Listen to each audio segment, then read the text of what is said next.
Morning, gentlemen. Today I am going to give a lecturate on my city, my state. Gentlemen, I comes from Ahmedabad. It was founded by Sultan Ahmad Shah I of Muzaffarid dynasty in the year 1411 on the bank of Sabarmati river. Ahmedabad is in the central part of Gujarat with an average elevation of 53 meters from the sea level. In Ahmedabad, loamy soil is found which is ideal for growing cotton, groundnut, wheat, bajra, rabi and paddy.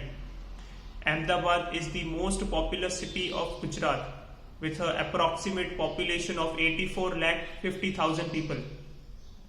In fact, Ahmedabad is the 7th most populous city in entire India after Delhi, Mumbai, Kolkata, Bangalore, Chennai and Hyderabad.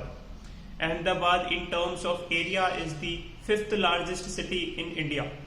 In terms of economy, the GDP of the Ahmedabad is $80 billion in the year 2020, and the Forbes magazine ranked Ahmedabad as the 3rd most fastest growing city of the decade.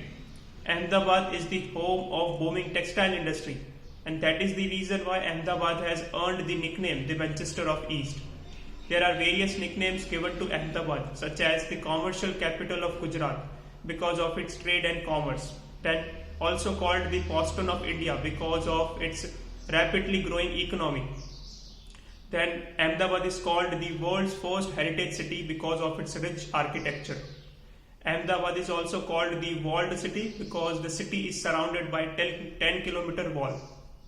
Ahmedabad is also called the judicial capital of Gujarat because the High Court of Gujarat is in Ahmedabad, not in Gandhinagar.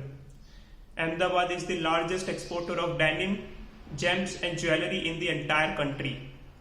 In Ahmedabad there are multiple bank headquarters, and Ahmedabad is the home of the chemicals, pharmaceuticals and IT industries such as the Adani Group, then the Safal Group, then the Godrej and Co Group, then Cadila Healthcare, Zydus Pharmaceuticals, then Torrent Power and Nirma Group. In terms of education, Ahmedabad has National Institute of Design and also the Indian Institute of Management, which is ranked first among all the management institutes in India. And Dr. Vikram Sarabhai established the old research institute in Gujarat.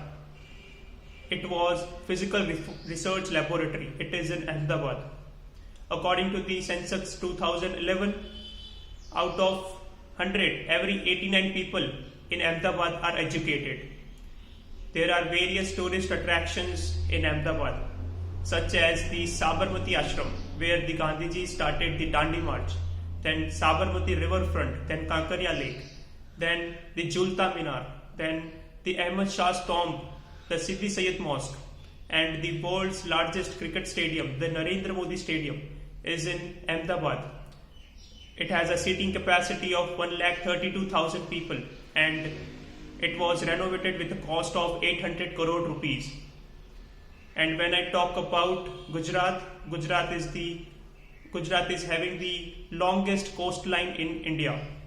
There are various tourist attractions in Gujarat like the Lakshmi Vilas Palace of Vadodara, then the famous Run of Kutch, which is very much famous for its kite festival, then the world's tallest statue, the Statue of Unity, is in the Kevadia Taluka of the Dang district.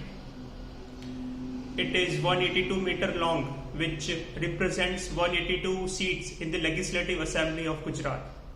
Then the Sun Temple of Modera and the Rani Ki Vav of Patan are the World Heritage Sites. When I talk about the pilgrimage site, Gujarat has the Dwarka, Bet Dwarka and Somnath temples. And also the 14th rock edict of Ashoka Emperor is in the Girnar Hill of Junagadh district of Gujarat. The Gir National Park, which is the only place of the Asiatic lions, is in the Junagadh district. There are multiple other national parks and wildlife sanctuaries like the Velavadar Blackbuck National Park, then the Nal Sarovar Bird Wildlife Sanctuary. At last, I would like to say that Ahmedabad and Gujarat is very much famous for its snacks, and all the peoples of Gujarat are very much joyful in nature. Thank you, gentlemen.